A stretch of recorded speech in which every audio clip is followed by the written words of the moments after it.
வணக்கம் வணக்கம் வணக்கங்க. அக்கா கையப்பார் ஐயா கையை காணமே.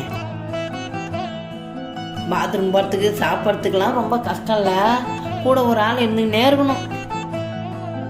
ஏங்க அவனுக்கு கை இல்லைன்னு தப்பாக எடை போடாதீங்க. அவனை மாரி வேலை செய்யறதுக்கு யாரும் கிடையாது. கவர்மெண்ட்லேயே அவன் தான் சூப்பர்வைசரு. நீங்கள் ஏன் தப்பாக நினைக்கிறீங்க? அவனை மாரி வேலை செய்யறதுக்கு அவனும் கிடையாது. இந்த மாரி ஆளுங்களுக்கெல்லாம் பொண்ணு கிடைக்காது. இந்த சம்பந்தம் வேணாம். என்னடா பேசுறாங்க தெரியலையேம்மா.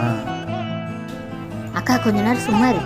இந்த மாதிரி தான் கை காலெலாம் நல்லா இருந்து என் பொண்ணை கட்டி கொடுத்தான். அவன் எங்கே வச்சு நல்லா வாழ்ந்தான். பிடிச்சிட்டு 2வது கல்யாணம் பண்ணி அட்டகாசம் பண்ணின்னு இல்லை. மாப்பிள்ளை நல்ல பையனா தெரியுதுக்கா. இல்லை பழக்கம் இருந்தால் போதும்க்கா, கெட்ட பழக்கம் இல்லைண்ணா கட்டி கொடுத்துருவோம்க்கா. வேலை விட்டா ஊடு, ஊடு விட்டா வேலை. அவனுக்கு எந்த கெட்ட பழக்கம் இல்லைம்மா. நீ சொல்றது கரெக்டாக தாங்குது. வாங்க தட்டை மாற்றிக்கலாம். அம்மா தாயே, ஹேண்டிகேப் என்று குறைவாக எடை போடாதீர்கள். அவர்களுக்கு தான் நல்பழக்கமும் குணமும் திறமைகளும் அதிகம்.